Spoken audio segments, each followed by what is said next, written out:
Good afternoon, কেমন আছো তোমরা সবাই? আশা করি সবাই খুব ভালো আছো। আজ তোমাদের সঙ্গে আমি শেয়ার করব আমাদের বাড়ির সবার প্রিয় হাতে মাখা চিকেন ঝোলের রেসিপি।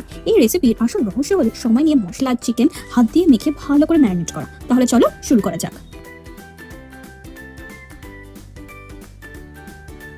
এখানে আমি নিয়ে নিয়েছি 750 গ্রাম মতন চিকেন। সবার আগে বানিয়ে নেব পেঁয়াজ বেরেস্তা। একটি কড়াইয়ে সর্ষের তেল গরম করে পাতলা করে কাটা পেঁয়াজ ধীরে ধীরে সোনালি বাদামি হওয়া পর্যন্ত ভেজে নাও। হয়ে গেলে বেরেস্তা তুলে আলাদা করে রেখে দাও। এই বেরেস্তায় কিন্তু চিকেন ঝোলের স্বাদকে অন্য মাত্রায় নিয়ে যায়। এবার চিকেন ম্যারিনেট করার পালা।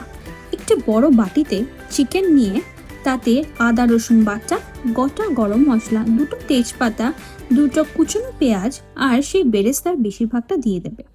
তবে একটু বেরেস্তা আলাদা করে রেখে দিও শেষে গার্নিশ করার জন্য। এবার অন্য মশলাগুলো দিয়ে দিতে হবে। স্বাদ মতো নুন, শুকনো লঙ্কার গুঁড়ো, রঙের জন্য কাশ্মীরি লঙ্কার গুঁড়ো আর গোলমরিচের গুঁড়ো। শেষে একটু সর্ষের তেল নিয়ে এবার হাত দিয়ে ধীরে ধীরে সময় নিয়ে সব মশলা চিকেনের সঙ্গে ভালো করে মেখে নাও।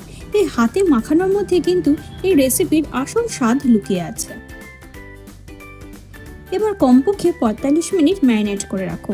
আর যদি আরেকটু বেশি সময় রাখতে পারো তাহলে তো কথাই নেই।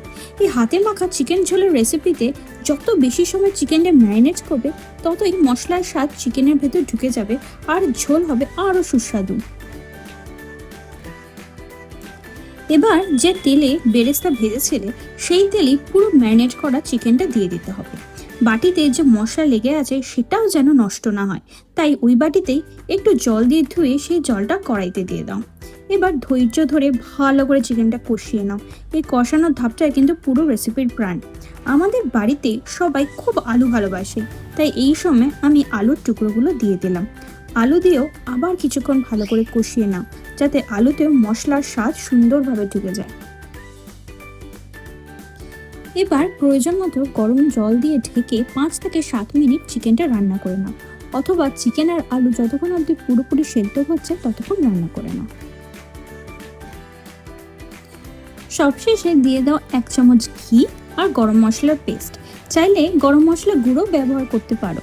সবকিছু আলতো করে মিশিয়ে কড়াইটা 5 মিনিট ঢেকে রাখো যাতে ঘি আর গরম মশলার সুন্দর সুগন্ধ চিকেনের ঝোলে মিশে যায়।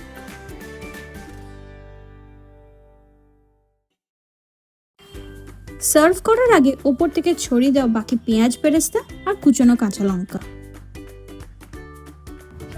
ব্যাস, আমাদের হাতে মাখা চিকেন ঝোলের রেসিপি কিন্তু একেবারে তৈরি। এটা গরম গরম ভাতের সঙ্গে যেমন দারুণ লাগে তেমনি রুটির সঙ্গেও খেতে ভীষণ ভালো লাগে। আমি কিন্তু আজ গরম ভাতের সঙ্গেই খাচ্ছি। তো আমার আজকের রেসিপিটা তোমাদের কেমন লাগলো অবশ্যই জানিও কিন্তু কমেন্ট করে। আর যদি ভালো লেগে তাহলে একটা লাইক করে দিও।